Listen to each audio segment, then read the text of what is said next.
Webbed fingers overview. Syndactyly is the medical term for webbing of the fingers or toes. Webbed fingers and toes occur when tissue connects two or more digits together. In rare cases, the fingers or toes may be connected by bone. Approximately 1 in every 2,000 to 3,000 babies is born with webbed fingers or toes, making this a fairly common condition. Webbing of the fingers is most common in Caucasian males. Types of webbing between the fingers and toes. There are several different types of webbing that can occur between the fingers and toes, including incomplete. The webbing appears only partially between the digits. Complete. The skin is connected all the way up the digits. Simple. The digits are connected by only soft tissue, i.e., skin. Complex. The digits are joined together with soft and hard tissue, such as bone or cartilage. Complicated. The digits are joined together with soft and hard tissue in an irregular shape or configuration, i.e., missing bones.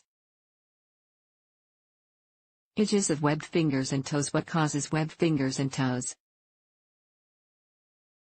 A child's hand initially forms in the shape of a paddle while developing in the womb. The hand begins to split and form fingers around the 6th or 7th week of pregnancy. This process is not completed successfully in the case of webbed fingers, leading to digits that are fused together.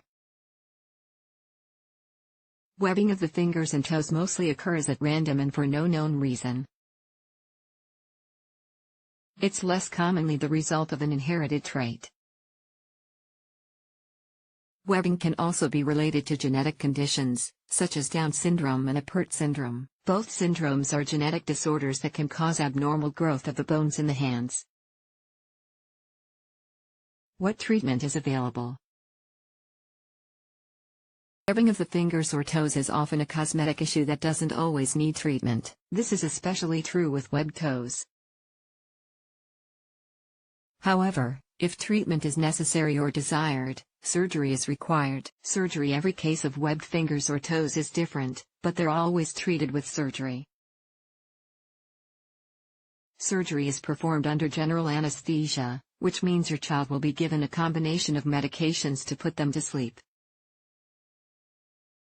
Your child shouldn't feel any pain or have any memory of the surgery.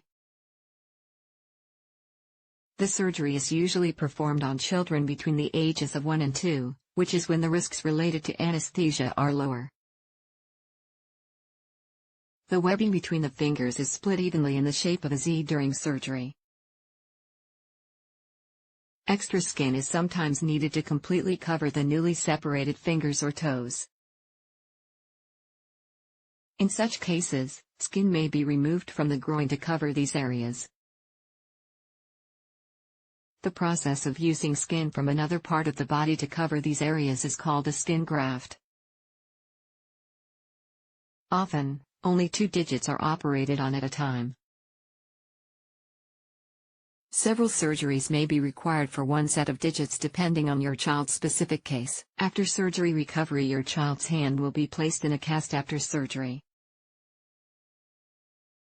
The cast stays on for about 3 weeks before it's removed and replaced with a brace. A rubber spacer may also be used to help keep their fingers separated while they sleep. It's also likely that they'll undergo physical therapy after surgery to help with things like stiffness, range of motion, swelling. Your child will need to have regular appointments with their healthcare provider to check the healing progress of their fingers and toes.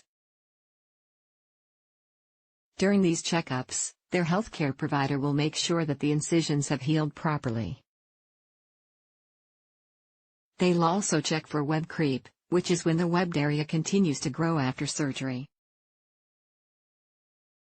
From the evaluation, their healthcare provider will decide whether your child will need additional surgeries.